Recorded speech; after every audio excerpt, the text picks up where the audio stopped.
Welcome in to the latest episode of that SEC podcast. I'm your host, Michael Bratton. I go by SEC Mike on Twitter.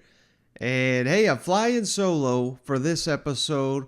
We do got the Tennessee homer, Cousin Shane.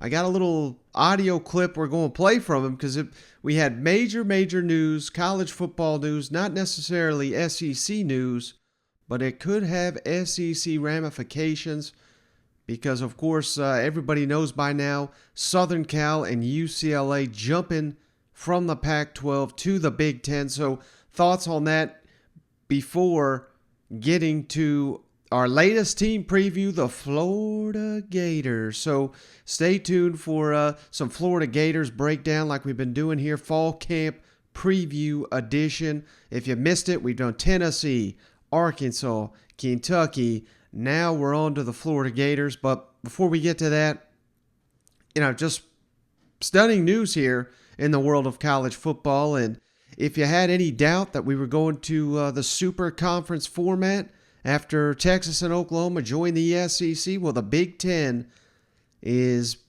more or less making that official by adding Southern Cal and UCLA to the league starting in 2024, which is, at least contractually, a year before Texas and Oklahoma are said to join the SEC. So many questions loom over this. Are we going to get a whole nother set of realignment in college football? The buzz right now is that the SEC may be looking to add more teams. So I'm going to give you some thoughts on who that could be. But just massive news here. The can't even call it the Pac-12 anymore. The Pac-10, I guess, at least for the time being, looks to be in shambles. Just lost two of their top three programs here. I'm throwing Oregon into that top three. But that is the biggest question that I have right now. What is Oregon thinking, and what could they possibly be doing? I joked, and it was just a joke, but I see the Duck Twitter. I didn't even know there was Duck Twitter, but Duck Twitter's out there. They're having a good time with this one. I said, I can't wait for Oregon and Washington to join the SEC. And again, I picked those two because that was about the furthest you can get from the SEC footprint. But Oregon and I think Washington, I think they go hand in hand, are going to be two programs to watch. Will they stay in the pack? Will they try to be the two leaders of that program? Or will they jump to the Big Ten? Will they jump to the Big 12? Will they become independent? A lot of questions here that we don't have answers to right now, but the Oregon and Washington decisions loom large, no doubt. I thought this was hilarious. Let's give Eli Drinkowitz some credit here. There was all that big talk of the alliance, the Big Ten, the Pac-12, the ACC going against the mighty SEC. Here's what Drinkowitz had to say. I'm going to need to revisit what the word alliance means after this news of UCLA and USC Southern Cal, of course, the other USC, jumping to the Big Ten. But yeah, so much for the alliance. That was a handshake deal that went and blew up on the Pac-12 there. So again, what could come of this? How does the Big 12 now sit here with, there's speculation the Big 12 may be looking to poach Arizona State, Colorado. Will they all of a sudden become more of a power? And like I said, what does this do potentially? Maybe the Pac-12 poaches some Big 12 teams. Maybe the Big 10 poaches some Big 12 teams. Maybe the SEC does. Like I said, apparently the SEC is at least considering adding a couple more teams. That's the latest buzz. So a lot to get to. But again, if Southern Cal and UCLA are jumping to the Big Ten in 2024, it just seems so unlikely that Texas and Oklahoma are going to stay in the Big 12 till 2025. I just don't know if that makes a ton of sense. So much to be on the lookout here when we're talking realignment issues in college football. But let's jump over, teased it there, to a clip of Cousin Shane giving his thoughts on what onto the news of Southern Cal and UCLA jumping to the Big Ten. Are we really surprised? I mean, come on now. SEC goes to 16. Are we surprised the Big Ten followed suit? That's what they do. They're always behind us in rankings, behind us in stadiums, behind us in actual support for the sport of college football. It's SEC and it's everyone else. They are the pinnacle of little brother.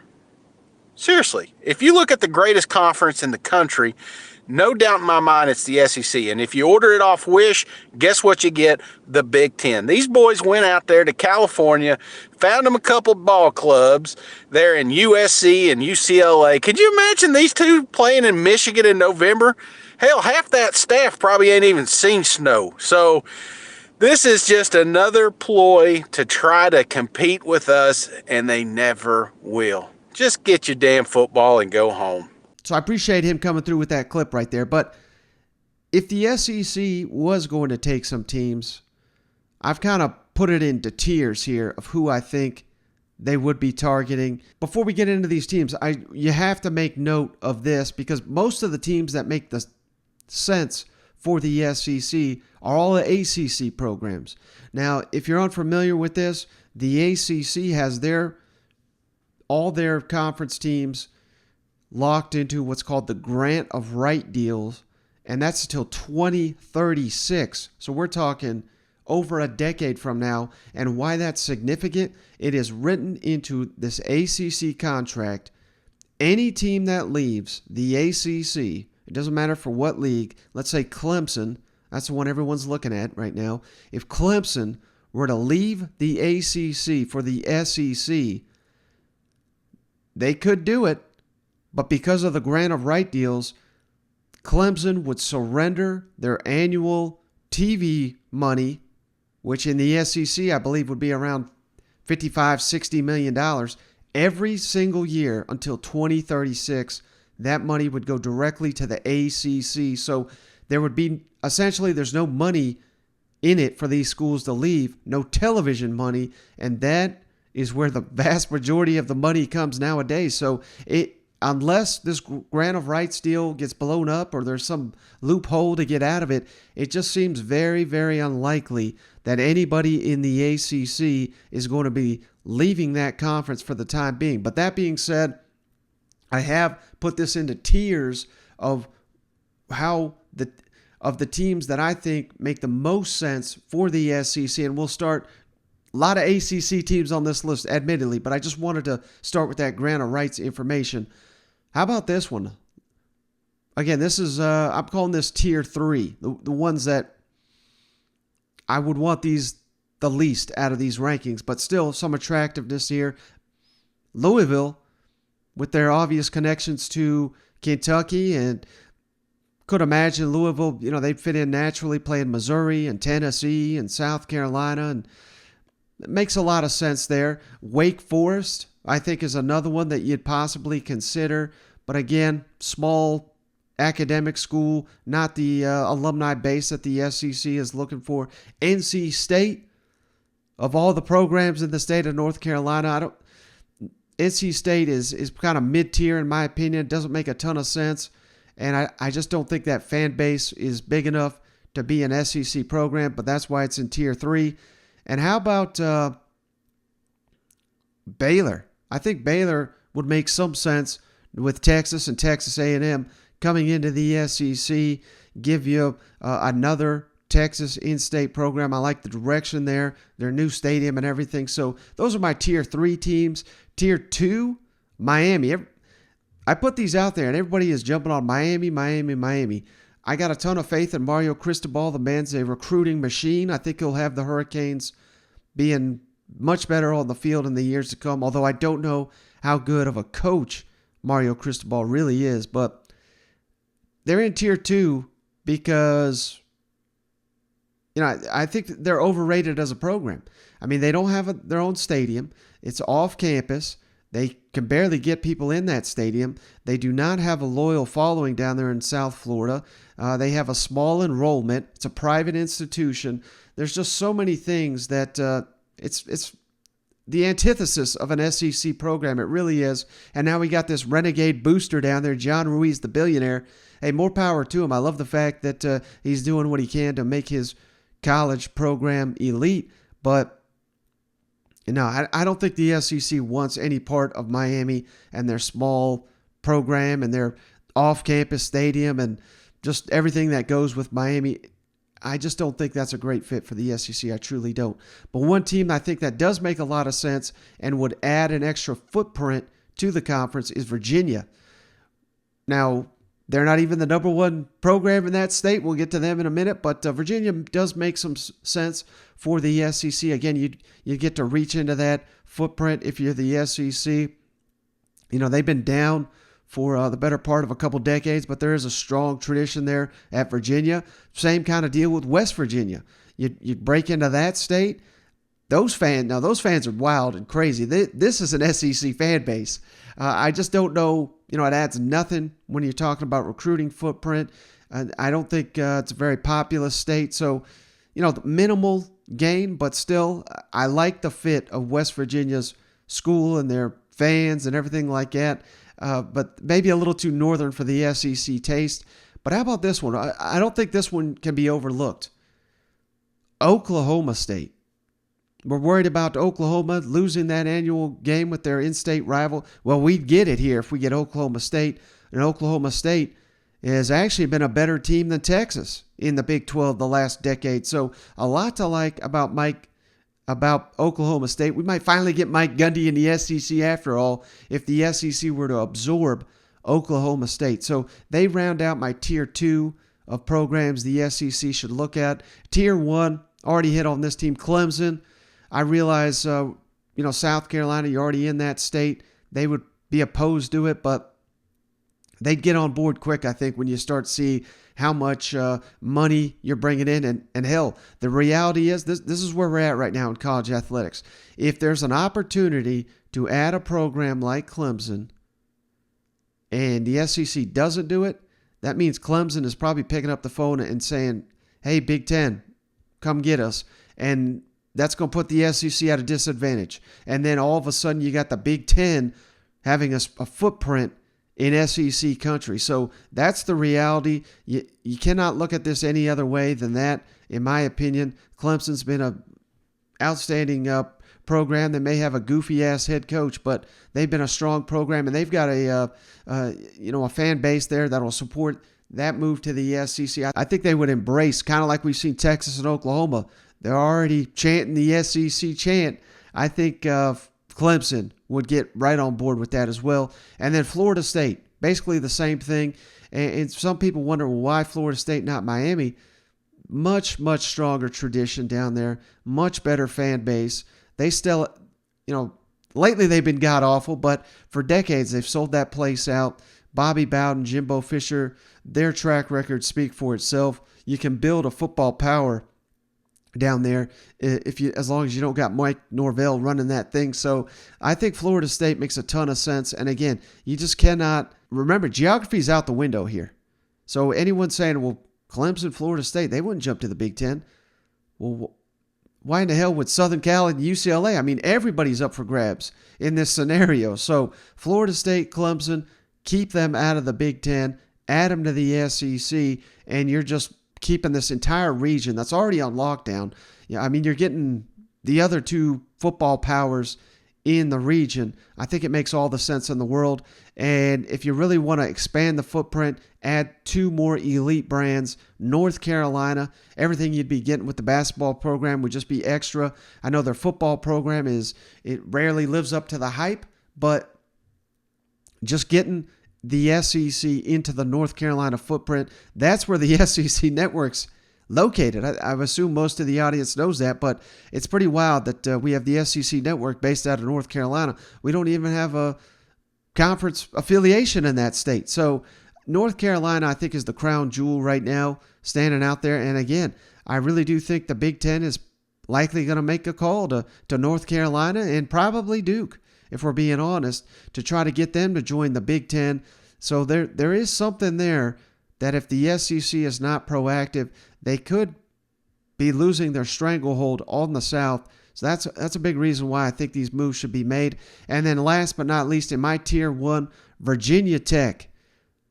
I think that's the program you need to get if you're going to get someone out of the state of Virginia. Such a proud football tradition down there, a fan base that would embrace the SEC. And, I mean, coming out to enter the Sandman, they're basically, they don't have the history of Oklahoma, but I see them as a ideal fit, kind of like the Sooners when it was announced we're coming to the SEC. We're ready for them to join the fold. I think Virginia Tech would be just a perfect bookend to add to the Tier 1 in the SEC. So again, Clemson, Florida State, North Carolina, Virginia Tech. If the SEC had their pick, if this grant of rights deals could be worked around, it's a big if. Those are the ones I'd be targeting. But maybe, more realistically, one team I have not hit on, which may not make a ton of sense on the face of it, but again, you're just trying to make sure the Big Ten doesn't get stronger, make the SEC stronger. Notre Dame. Now, they're the wild card. Will they stay independent?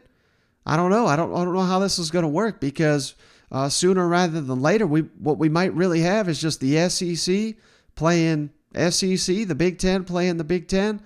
And what's that going to do to the rest of the conferences? Who knows? But they're going to be downgraded significantly. And I don't understand how Notre Dame is going to be a partner in any of this as they're independent. I mean, they're basically going to be playing nothing but G5 opponents. And if they truly want to compete for national championships like their fans and their administration says they do, staying independent just doesn't make sense. You got to believe the Big Ten, that's their number one target. And after the Big Ten made these moves, I think it would be just a hell of a move by the SEC to swipe the Fighting Irish right out from under the Big Ten noses. So I'd love to see that. Obviously not a big Notre Dame fan, but if you're going to add a big time program, just like they did when they added Texas and Oklahoma, Notre Dame, there's not much of a bigger name. They may be a hell of an overrated football program, but they're a big name, particularly, with the older fan base. But as promised, let's get to our Florida fall camp preview. And Cousin Shane, even when I told him I was going to do this, he's got family duties tonight, so that's why he's not on the show. But he said that he doesn't have the heart to do a best case scenario for the Florida Gators. So, hey, no Cousin Shane. We're jumping on the Gators. Quick recap of how the Gators did last season. I know those fans are ready to turn the page, but you went 6-7, 6th in the SEC East, lost to UCF in the Gasparilla Bowl. What the hell bowl is that? But I realize dreadful season. We've moved on from the previous coaching staff. I get all that. But you got to remember, this is a program just a season removed from an SEC East title, went toe-to-toe with the Crimson Tide, which was far and away the best team in the country in 2020. I mean, they went basically unchallenged through most of it. Their biggest competition was Florida in the SEC championship. That's the same program we're talking about here. And then even last season, before the wheels fell off, hosting Alabama, if not for a missed PAT, Florida may have knocked off the eventual national. I'm used to call it Alabama the national champions, the reigning SEC champions, Alabama, of course. But you went toe to toe with the Crimson Tide. I know it was in Gainesville, so little home field advantage. That crowd was rocking that afternoon. But I just don't think we can discredit this program, what they still have to work with. They had some losses. Completely new coaching staff. I get it. But I think Florida is being discounted way too much right now. I like the Billy Napier hire. I know some of the fans are a little upset with how things are going in recruiting, but hell, that's got nothing to do with what's going to be coming up on the field this fall. So let's start to break down this coaching staff. Billy Napier, 40-12 in 4 seasons at Louisiana, won the division title 3 times in his 4 years there, a 2-1 bowl record. And again, 40-12 record. I don't care where you're coaching. That's pretty damn impressive. And while doing my coaching stats, my updated coaching stats for the upcoming season, the one thing that really stood out from the Billy Napier era at Louisiana, if it translates to Gainesville, them Gators are going to be one hell of a football program under Billy Napier. Billy Napier in one-score games, his record at Louisiana, 16-3. 16 wins and 3 losses in one-score games. That tells you that he knows what the hell he's doing when it comes to critical decisions on the field. You'd be amazed. Some of these coaches, I don't know, they outsmart themselves or they don't know time management. Whatever it is, 16-3 is incredible in one-score games. Again, if that translates to Florida, who you got to believe year one of the Billy Napier era is going to be in a lot of one-score games, that gives them one hell of an edge on the field this fall, I have to believe. Now, the offensive coordinator, offensive line coach, Rob Sale. Well, actually, they got 2 offensive line coaches down here in Gainesville. Never seen that before, but that's the way Billy Napier runs his ship. Rob Sale was with the New York Giants last season, but previously he was, again, the offensive line coach, offensive coordinator at Louisiana under Billy Napier for 3 seasons. He's got SEC experience. He was at Georgia. I believe he's coached at Alabama. So Rob Sale, no stranger to what it takes to succeed at a high level in the SEC. Patrick Toney is the defensive coordinator. Again, this is another Napier coordinator from Louisiana, was with him all 4 seasons, and one of the higher rated SEC defensive coordinators, according to my man Dave Bartu. I think he's got Patrick Toney as number 4, number 5 defensive coordinator in the SEC. So look for the Gators to be much improved on that side of the ball. Defensive line coach Sean Spencer, he was with the New York Giants the last 2 football seasons. Before that, he was at Penn State coaching the defensive line from 2014 to 2019, so a long track record. That's when Penn State was at its best under James Franklin. It hasn't been recently. It's been when Sean Spencer was up there recruiting and developing defensive linemen. And before that, Sean Spencer was at Vanderbilt during the James Franklin era. So any connection to Vanderbilt during that era is something to take note of, because he's going to be working with a hell of a lot more talent in Gainesville than he had in Nashville. The running backs coach down here in Florida, Jabari Jalouk, one hell of a recruiter down there, former New Orleans high school head coach. Here's some of the guys he helped recruit to LSU. Clyde Edwards-Helaire, Grant Delpit, and he coached Leonard Fournette, Darius Geis. He was LSU's running back coach in 2016, and the last couple of years he was Napier's running backs coach at Louisiana. So again, you're sensing a theme here. Billy Napier knows these coaches already. There's not going to be a transition of meshing with these coaches. He's bringing the guys he trusted, the guys that helped him elevate that Louisiana program. Now, one guy that he's brought that he didn't work with previously, this man needs no introduction. Corey Raymond, of course, the cornerbacks coach, associate head coach, LSU defensive back coach from 2012 to 2021. Of course, I mean, some of his players, Derek Stingley, Grant Delpit, Christian Fulton, Greedy Williams, Jamal Adams, Tre'Davious White, Jalen Collins, Tyrann Matthews, Eli Ricks.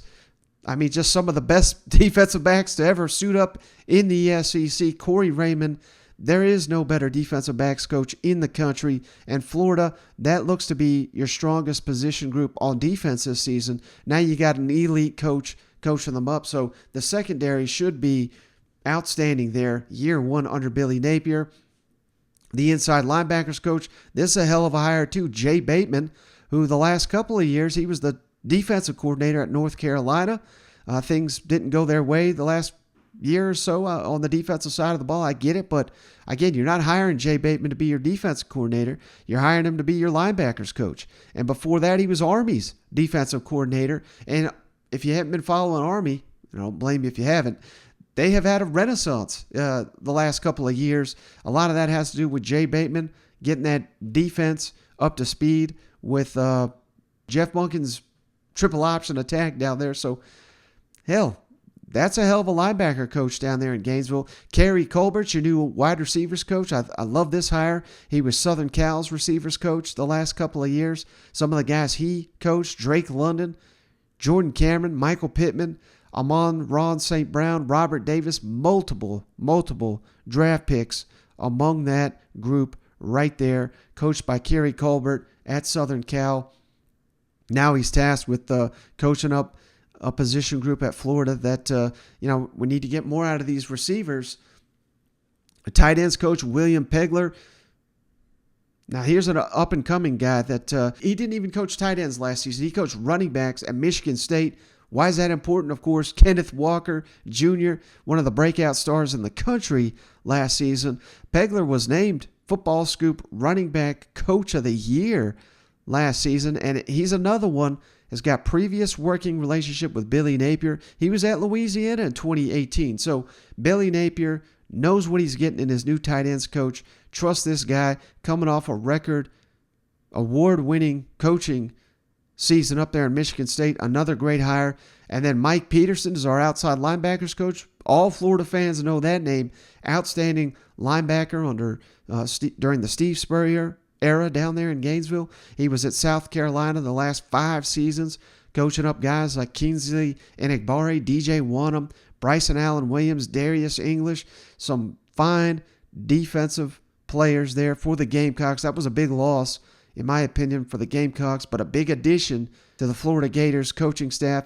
And then last but not least, Daryl Stapleton, second offensive line coach down here in Gainesville. He was Louisiana's offensive line coach last season. He's coached up a couple of NFL draft picks during his coaching career. So, again, Dave Bartu, we lean on him. Adam McClintock, they run their coaching analytics. They have this Florida staff as the highest graded coaching staff in the SEC, which, hell, if nothing else, that has got to give Florida fans confidence that things can get turned around in a hurry in Gainesville. Now, as for the returning production in Gainesville, we got some issues here.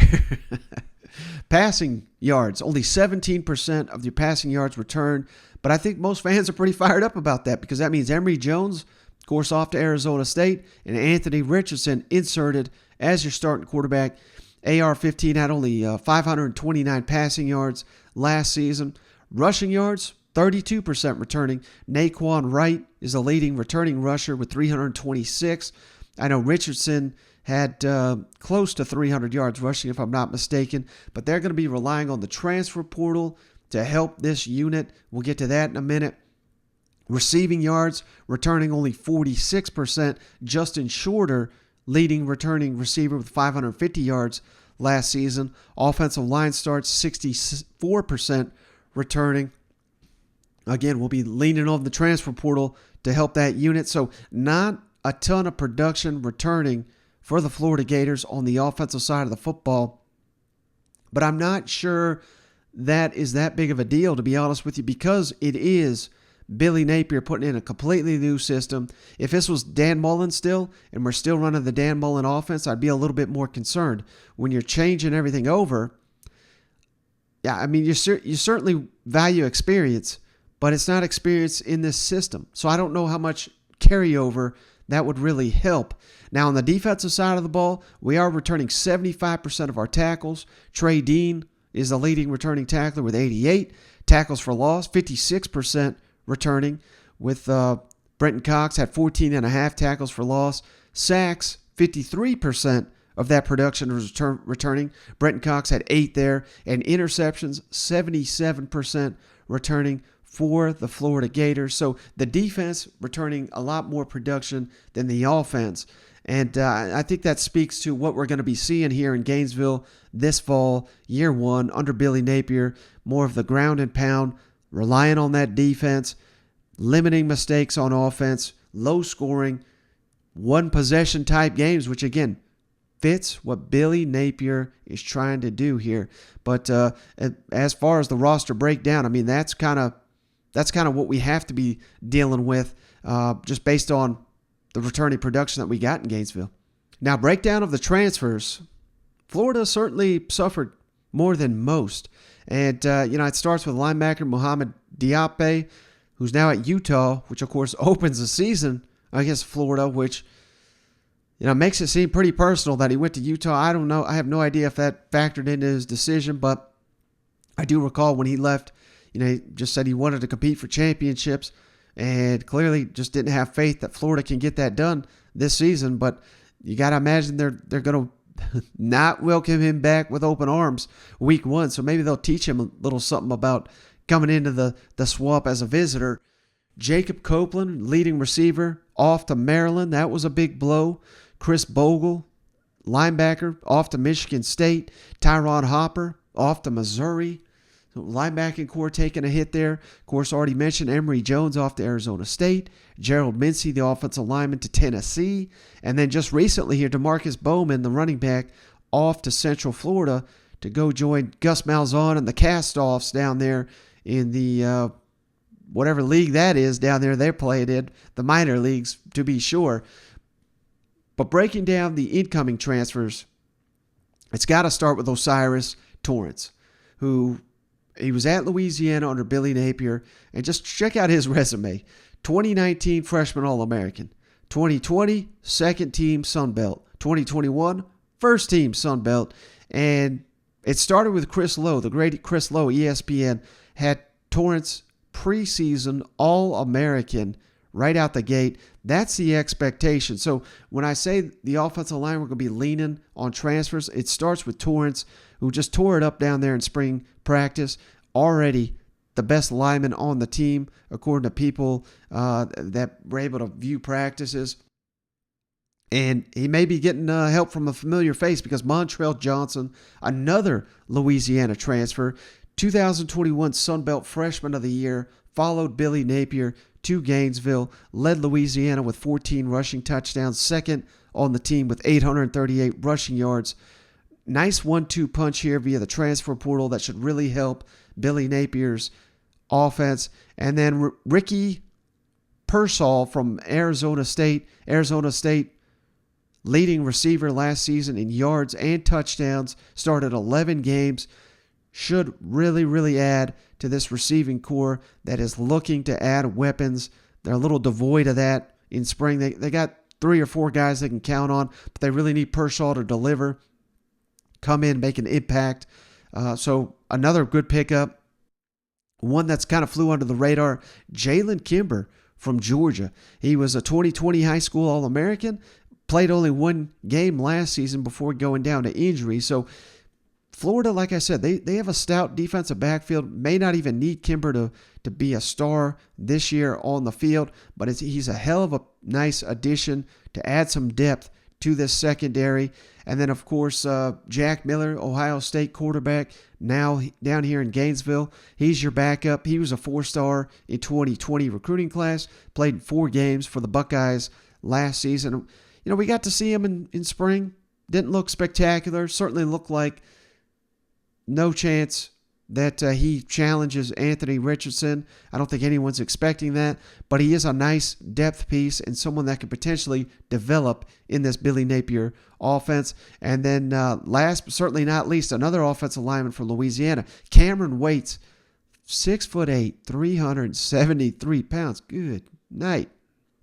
Got to imagine he's going to be coming in on all the goal line packages down there to clear the way for this ground and pound rushing attack under Billy Napier. Now, Napier and company, they did well in the recruiting cycle, at least provided, with new staff, all the turnover. Finished with the number 17 recruiting class in the country, number 7 in the SEC. I realize that's not going to cut it in the SEC if you want to compete for championships. But again, given that he was hired late in the process, thought he did a remarkable job landing guys like Kamari Wilson, the safety, number 3 safety prospect in the country, who many had pegged as a Georgia Bulldog. Shamar James, the number 5 linebacker in the country, I believe pulled him out of the state of Alabama. So anytime you pull a elite prospect away from Alabama and Auburn to come to Florida, that's a big win. Chris Mckellen, the number 16 defensive lineman, he could factor in because the Gators are thin on defense. They may need him to step in. With DeMarcus Bowman transferring out, great thing the Gators landed number 14 running back in the country, Trevor Etn. He may see the field early this fall. as well as Jamar Lyons, a defensive lineman, another 4-star prospect, and the number 20 safety in the country, Devin Moore. So not up to the standard of the Gator standard. I don't know if we're even allowed to say that with Mullen gone, but again, you're getting some impact players that should help the Florida Gators this fall. But really, it's going to be the transfers that are going to be the key to year one improvements under the Billy Napier era. And I think you could, if I'm being fair, say it's kind of a wash with the transfers you lost and the transfers you gained.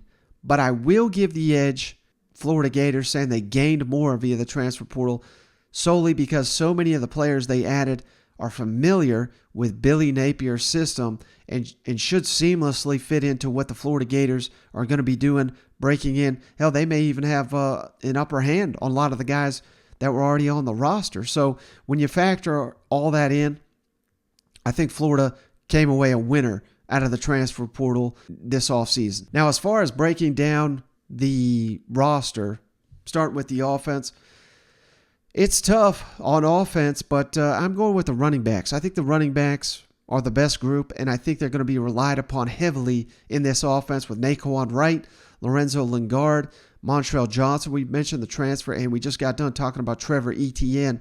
Those 4 guys are going to be carrying the rock all season for this Florida Gators offense.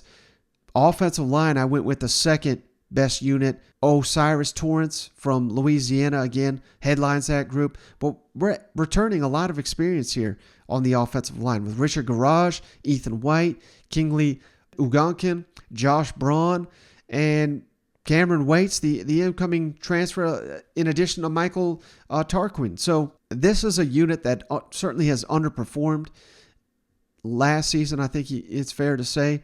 But I don't know. I just think that, we got 2 offensive line coaches here. That's what they did at Louisiana. They ground and pound and had a hell of a lot of success doing that. That's what they're going to have to lean on here in Gainesville. I think this unit takes a big step up this fall. And then third, I'm going quarterbacks. Thanks in large part to Anthony Richardson. Now, I have a lot higher opinion of Anthony Richardson than some. But the only reason I have this unit so low is because we have to be realistic. Whereas Anthony Richardson could be a breakout star, could be the breakout star. If you missed it, we talked about that on our SEC breakout show. Anthony Richardson could be the breakout star in the SEC, but hell, he could get injured. He's been injured every year he's been in college. He could underperform. He could struggle to adjust to this system. So there are things that are kind of holding back the quarterback room, in my opinion.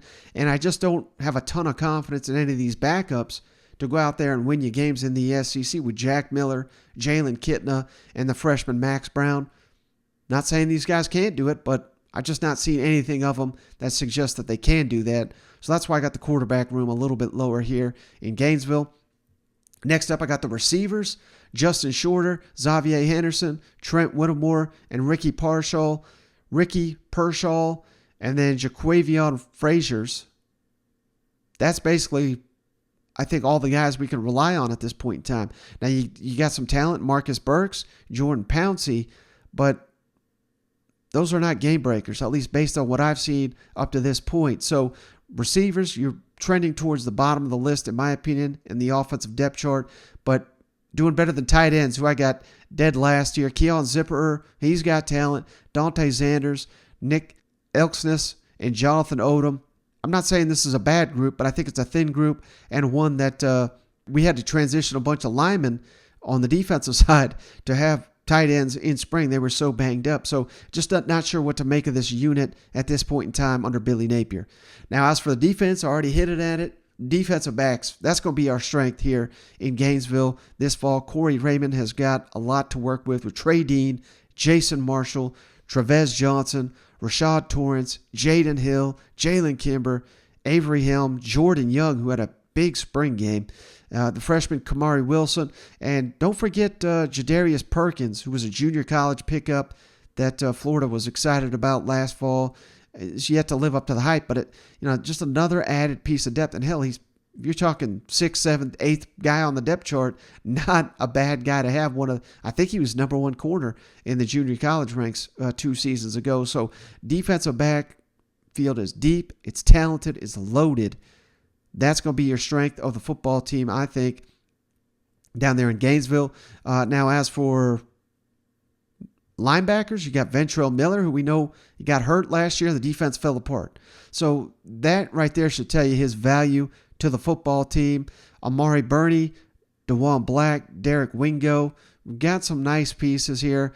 I think what they're going to be running under Patrick Toney is more of a nickel type defense. So I don't think we're going to have a lot of linebackers on the field. So being thin there, it won't kill you because you're going to have more defensive backs on the field based on what they did out of Louisiana, at least as far as I know.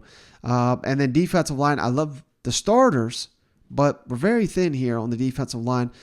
Brenton Cox, I mean, I guess you could throw him as a linebacker, defensive line. I'm not sure how you qualify that in this new system, but you do got Gervin Dexter, he's just a beast. Desmond Watson, who Cousin Shane would love, 415-pounder Desmond Watson. Princely Umanamilan, I'm sure I butchered that. Jalen Lee, Chris Mckellen, the true freshman. So again, man, we are razor thin here. Defensive line, that's a major red flag and a concern this fall, no doubt. But if that group holds up, it's got some massive potential. But I'm a little concerned that the Florida Gators are not going to hold up theirs, and they're going to need players to emerge. That's probably the biggest question in spring for me. Now, lastly, the specialist. We got a returning punter in Jeremy Crawshaw, so there you go. You got something there. But as for kicker, we don't know what we've got.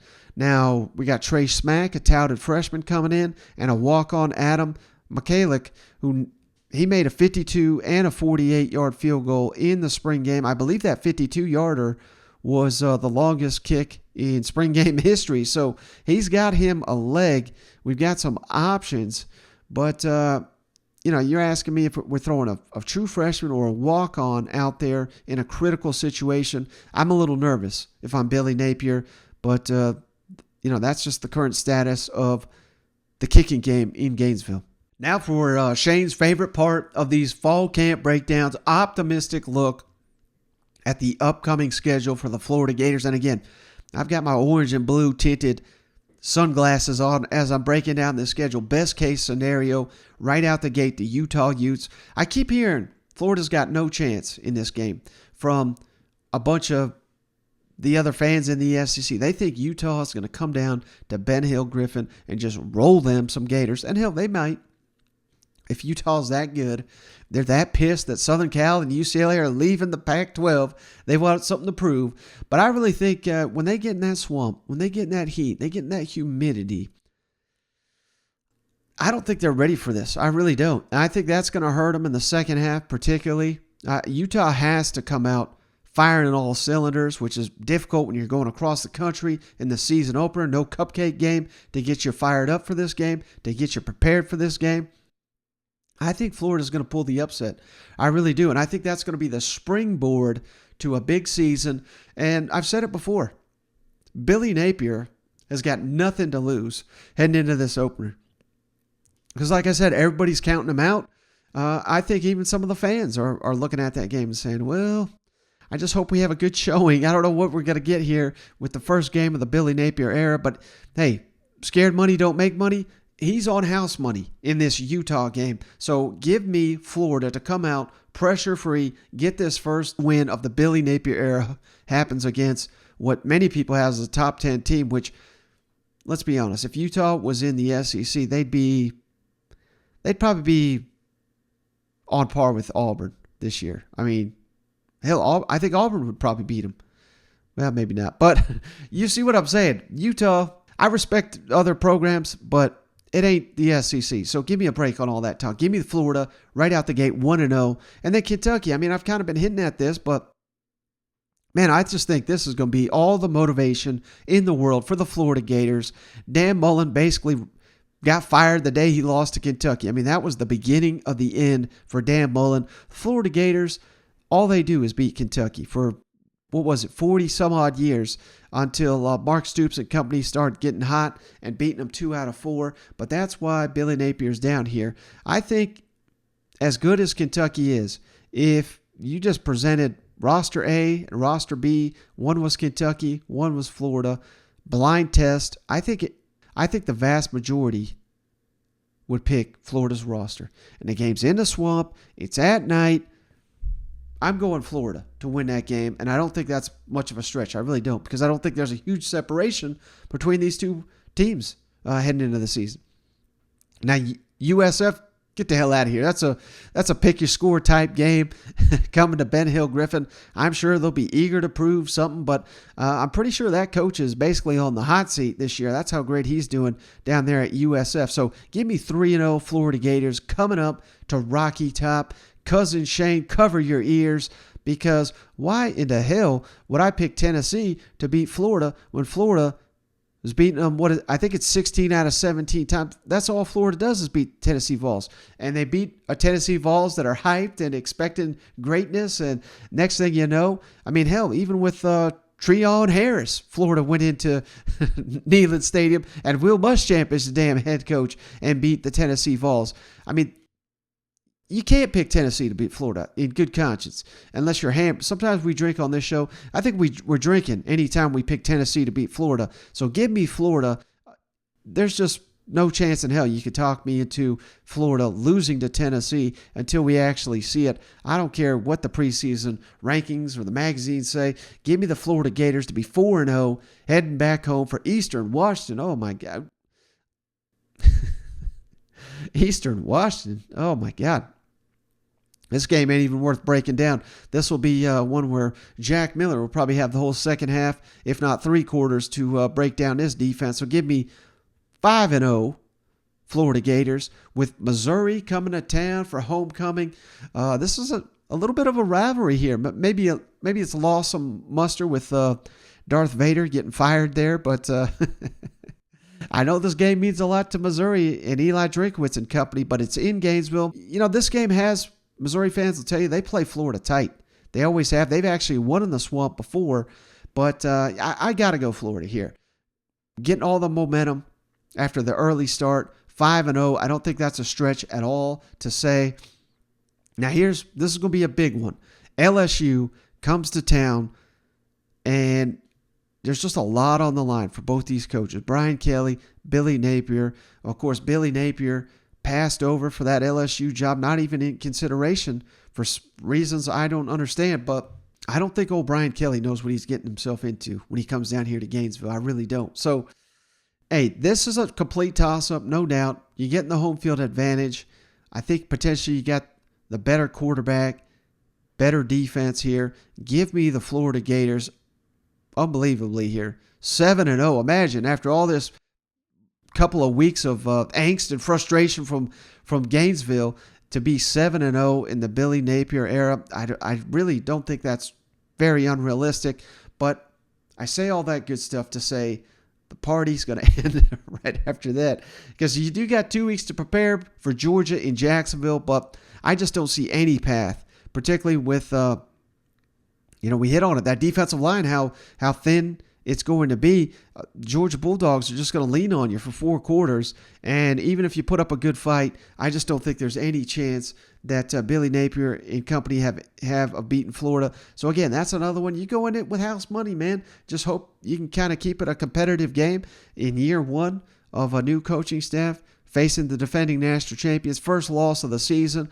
And I would actually, even though Texas A&M may be slightly overrated, as I'm not quite buying them as a top 5 team like some people have them right now, but going to Texas A&M, College Station, I got to pick the Aggies in that one because, that's just going to be an incredible atmosphere. They rarely get to see the Florida Gators in there. They got them during the COVID year, of course, and that was a huge upset at the time. That started that momentum for that whole season. So A&M, I got to give them the edge at home over the Florida Gators, even with my orange and blue glasses on.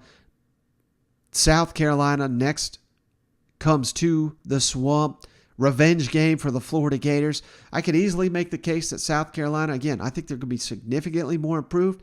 And hell, they beat the Florida Gators last year. Let's not forget, they not only they beat them, they whipped that ass, but that was, I believe, the game where Dan Mullen got fired immediately after. So there was a lot going on that game, if we're being completely honest. But I'm going to give this one to the Florida Gators. In this scenario, coming back home, it will be a big-time trap game. Coming off 2 losses in this scenario, if you don't come up with your A game, I think you lose this. But I think Billy Napier and company will have those Gators up and ready for South Carolina. And next week at Vanderbilt, again, hey, it's late in the year. That's about all Vanderbilt's got going for them. November 19th, they're going to have a loss to the Florida Gators, unless maybe a snowstorm comes through or something, a cold front. Maybe those Gators get a little freezing cold up in Nashville. Trust me, it gets cold here in Nashville that time of year, but that's the only prayer Vanderbilt has, to maybe catch Florida napping a little bit. And then at Florida State, that game is going to loom large, but Florida has owned Florida State even with the program struggling. They still seem to beat Florida State, and they particularly beat them in Tallahassee. So, hey, Mike Norvell, this may be his final game as Florida State's coach. He's going to have a ton of pressure, but give me, you didn't think I was going to pick the Seminoles, did you? Give me the Florida Gators to close out the season strong in that rivalry game. So, hey, best case scenario, orange and blue glasses on, 10-2. I think Florida's got the talent to get there. Now, it ain't going to be easy. And, the biggest thing that's going to happen is you're going to have to remain injury-free. So that is just something that no one can accurately predict, because who in the hell knows who's going to get injured and who won't. So that'll be the major issue to watch with the Florida Gators. Hopefully they can stay injury-free during the season, and particularly during camp, you got to stay healthy. So there's going to be a fine line. That's probably going to be the biggest thing to watch in training camp, is to see how far Billy Napier pushes his team, because you can't go into a season soft by any means, but Utah and Kentucky right out the gate, those are 2 teams they'll knock the snot out of you if you let them. So if you don't come prepared, you will lose those football games. And I've got both those games, Utah and Kentucky, as toss-ups. You could talk me into Florida winning those games. You could talk me into Florida losing those games. And I would be right there with you. Again, the only 2 that I think Florida really doesn't have much of a shot at, looking at it right now, is Georgia and Texas A&M. So that tells me there's 8 games in this scenario that they should win. USF, at Tennessee, Eastern Washington, Missouri, LSU, South Carolina, at Vandy, at Florida State. And one thing that I really like about this Florida Gator schedule, hell, look at the away schedule. I know you go to A&M, that's going to be tough as hell. At Tennessee, you can't overlook that one. But again, you own the Vols.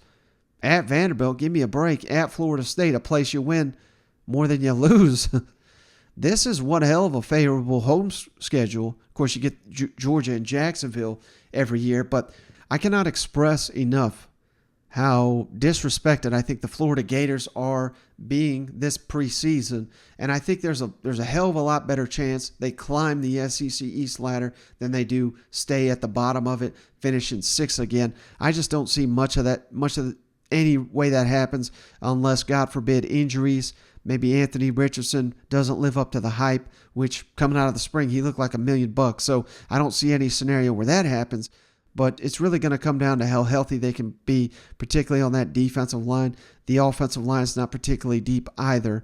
And running back and receiver, you need those guys to stay healthy. But as long as they do, Florida, I don't think it's totally unrealistic. 10, 9 to 10 type win season. The Billy Napier era, starting strong will be key. But if you can get through that first month of the season, I think you're on to one hell of a ride here in the first year under Billy Napier.